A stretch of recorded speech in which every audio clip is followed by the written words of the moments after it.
안녕하세요. 지금부터 비건잉 채식에 기웃거리는 당신에게 라는 책을 소개하려고 합니다. 저는 아무튼 비건을 읽은 후 비건의 의의는 좋지만 채식을 어떻게 잘 실천할 수 있을까? 라는 궁금증이 생겼고 채식에 기웃거리는 당신에게 라는 소제목에 공감하며 이 책을 읽게 되었습니다. 그리고 이렇게 책의 내용을 마인드맵으로 정리해보았습니다. 채식을 기웃거리는 사람이라면 왜 비건을 해야 하지? 어렵지 않을까? 어떻게 할까? 라는 질문이 생길 것 같은데요. 책의 내용을 정리해보니 비건잉에서 답을 찾을 수 있었고 그래서 이 질문과 답을 바탕으로 책의 내용을 소개하려고 합니다.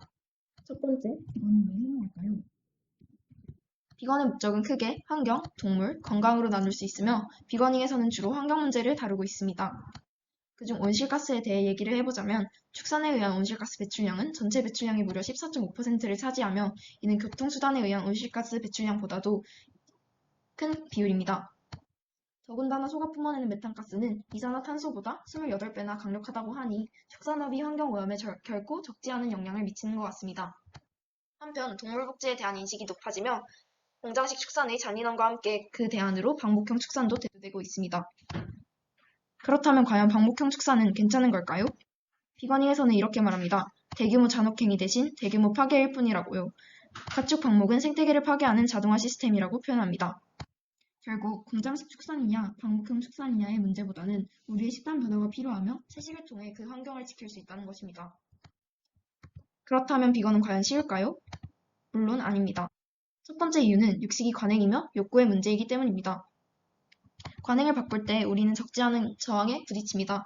특히 육식은 많은 사람들의 욕구를 충족시켜주는 관행이기에 비건의 실천은 그토록 어렵습니다. 또 다른 이유는 현재로서 세상은 육식을 마이너스할 때 플러스할 것이 없는 곳이기 때문입니다. 이러한 어려움 속에서 비건을 하기 위해서는 어떤 자세가 필요할까요? 첫 번째, 회색 채식입니다. 회색 채식은 상황에 따라 육식을 하기도 하는 플렉시테리언과 페스코 채식 같은 부분 채식을 말합니다. 완전 채식보다는 부담이 덜하고 지속적으로 실천 가능하며 비건이 아닌 사람들과 공존 가능하다는 장점이 있습니다. 부족한 점이 있더라도 오히려 더 많은 사람들이 실천할 수 있다면 회색 채식을 마냥 불편하게 판단할 일은 아닐 것입니다. 완벽한 소수가 투쟁하며 희생하는 사회보다는 불완전한 다수가 공감하며 연대하는 사회 구조가 더 구조를 바꾸기 쉽기 때문입니다. 두 번째, 채식과 육식의 흑백 논리가 아님을 명심해야 합니다. 논비건 대 비건으로 대립하기보다는 서로의 입장을 이해하며 공존해야 비건 지향적인 공동체를 만들어낼 수 있습니다.